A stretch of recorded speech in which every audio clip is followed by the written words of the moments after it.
का question paper Jamia Millia Islamia MSc biophysics 2023 का question paper है ये, और पेपर सेट है आपका A। तो इट मे बी कि आपका पेपर सेट जो है वो B, C, D कुछ हो। आप क्वेश्चन वाइज देख करके चलिए, हम कोशिश करेंगे शॉर्टेस्ट आंसर आपको बताएं, क्योंकि बहुत जल्दी में आज टाइम लाइन की कोई चीज़ हमारे पास है नहीं, बट इनफैक्ट बहुत जल्दी में कोशिश करें कि आपको आंसर की अवेलेबल कराई जा सके विदाउट एक्सप्लेनेशन। ओके, तो will try to keep answers as short as possible. First question says, which of the following muscle tissue falls under voluntary control? तो ये होगा आपका skeletal muscle। सेकंड कहता है body metabolism regulated by which of the following gland या hormone? तो thyroid gland का thyroid hormone होता है। नेक्स्ट कहता है which of the following is included in ammonotelic animals? तो जो एनिमल्स यूरिन में अमोनिया छोड़ते हैं उनको हम कहते हैं एम्यूनोटेलिक एनिमल्स, और इनमें आते हैं आपके एक्वेटिक एम्फीबियंस यानी कि सैलेमेंडर इसका एग्जाम्पल होगा। इसके अलावा अगर हम बात करें यूरियोटेलिक तो होते हैं ह्यूमन बींग्स एंड फ्रॉग्स, मतलब यूरिया निकालते हैं वो यूरिन में अपने। और अगर हम बात करें यूरिकोटेलिक, एक और टर्म यूज़ होता है, तो वो यूज़ होता है उन एनिमल्स के लिए जो यूरिक एसिड सिक्रेट करते हैं, एक्सक्रीट करते हैं अपने यूरिन में। ओके, तो पिजन वगैरह जो है, पिजन है, लिजर्ड है, कॉकरोच वगैरह, वो यूरिकोटेलिक कहलाते हैं। Human being ureotelic, uricotelic and ureotelic. तो यूरियोटेलिक हो गए आपके human being and frogs. Next देखेंगे हम question number 4। Name the hormone which reduces rate of transpiration by inducing stomatal closure? Stomatal closure करके कौन से हार्मोन ट्रांसपिरेशन को कम कर देता है? तो ये होता है abscisic acid. Option C is correct. Next is fifth, genetic disorder sickle cell anaemia is an example of heterozygous dominance होता है ये। Option C is correct. Next is question number 6, genotype of Klinefelter syndrome? तो इसमें X 2 हो जाते हैं एक के बदले, यानी कि XXY होगा, तो option B is correct. Next is seventh, which of the following is the best example of an aldotriose? तो ये होगा आपका glycerol aldehyde. Option B is correct. Next is eighth, which of the following amino acid bear से guanidine group in the side chain? तो ये होगा आपका arginine. Option B is correct.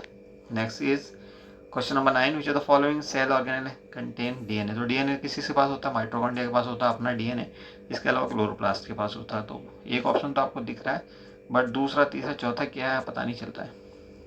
May be यही इसका आंसर हो। अगर आपके पास क्लियर कॉपी हो, इसकी सेकंड पेज हमारे पास क्लियर नहीं है, तो प्लीज़ हमें अवेलेबल कराएं व्हाट्सएप पे जितनी जल्दी हो सके। हम इनके जो 8-10 सवाल होंगे इनके आंसर आपको जितनी जल्दी हो सकता है अवेलेबल करा देंगे। बट अगर आप अवेलेबल नहीं करा पाए तो अनफॉर्चुनेटली फिर हम कुछ नहीं कर पाएंगे। ओके, तो ये हमारा नंबर है, इस पर आप व्हाट्सअप कर सकते हैं, क्योंकि इसके सभी इस पेज के सभी क्वेश्चन जो हैं धुंधले हैं। पेपर सेट A है ये आपका, और A में ये क्वेश्चन नंबर 17 तक आप हमें भेज सकते हैं, क्वेश्चन नंबर 9 to 17। ओके, यहाँ पे भी कोई सवाल दिया हुआ है ये हार्मोन से रिलेटेड, बट हम पढ़ नहीं पा रहे हैं क्या सवाल है ये। इनफैक्ट 18वां सवाल देखिए, मेथनोजोन्स आर प्रेजेंट इन? तो मेथनोजोन्स वैसे तो ह्यूमन बीइंग के लार्ज इंटेस्टाइन में भी होते हैं, बट काऊ वगैरह के गट्स में भी होते हैं, जिसे आप फोर स्टोमक कहते हैं, यानी गट्स ऑफ काऊ। तो option B is correct. Next is 19, the respiratory chain of bacteria is connected to? तो ये माइट्रोकॉन्ड्रियल मेम्ब्रेन में भी होते हैं और साइटोप्लाज्मिक मेम्ब्रेन में भी। ऑप्शन सी या डी में से एक होना चाहिए, हालांकि ये दोनों ऑप्शन करेक्ट हो जाते हैं। देखते हैं जामे क्या करता है। Next is question number 20, the photosynthetic pigment of most of the algae is likely to be? कौन सा फोटोसिंथेटिक पिगमेंट होता है एल्गी के अंदर? क्लोरोफिल A एंड B होता है। 21 में देखिए, which the following is symbiotic nitrogen fixing bacteria? बहुत ही आसान सवाल है, राइजोबियम होता है आपका ये। उसके बाद 22 देखिए, molar absorbability is the measure of? तो amount of light absorb per unit concentration. Option B is correct. इसको हम क्या कहते हैं? दूसरा नाम भी है इसका कोई? इसका दूसरा नाम होता है मोलर एक्सटिंक्शन कोफिशिएंट। 23 देखिए, कार्बोनिल यानी कि CO ग्रुप जो है उसका स्ट्रेच पीक क्या होगा IR स्पेक्ट्रम में? तो ये होता है 1600 से 1900, 1600 से 1900 होता है तकरीबन। अब देखिए यहाँ पे कौन सा ऑप्शन यहाँ मोस्ट सुटेबल होगा आपका? आई गेस ये वाला D ऑप्शन बेस्ट है, हालांकि पूरी तरह से फिट तो कोई भी नहीं है, बट लेट्स सी क्या देता है यहाँ में इसका आंसर। 24 नंबर देखिए, द पेप्टाइड, ये आपको एक सीक्वेंस दिया हुआ है और इसका जो आंसर होगा वो आपका होगा ऑप्शन सी। नेक्स्ट देखिए question number 25। The peptide bond in protein is planar तो होता है, नॉन पोलर भी होता है, and usually found in a trans conformation, तो option D is correct. Next is question number 26। देखिए identify the molecule whose rotational constant can not be determined using spectroscopic method, तो ये होता है आपका कार्बन डाइऑक्साइड। उसके बाद 27 देखिए the only molecule having bridging oxygen among the following is phosphorus pentoxide P4O10, P4O10, option D is correct. Next is question number 28. Which of the following species is ESR active? ये होता है आपका V4SO4। यहाँ पे vanadium जो होता है वो +4 ऑक्सीजन स्टेट में होता है, यानी कि 3D1 सिस्टम होता है, इसलिए ये ESR एक्टिव होता है। Next is question number 29। A reverse process always fulfil which of the following criteria? Reversible process के लिए बात कर रहा है, शायद कुछ मिसप्रिंटिंग जैसी लग रही है, हालांकि इसको टाइम मिलने पर हम देखेंगे। ओके, तो अगर हम इक्विलिब्रियम की बात करें तो डेल्टा जी 0 हो जाएगा, इसमें कोई शक वाली बात नहीं है।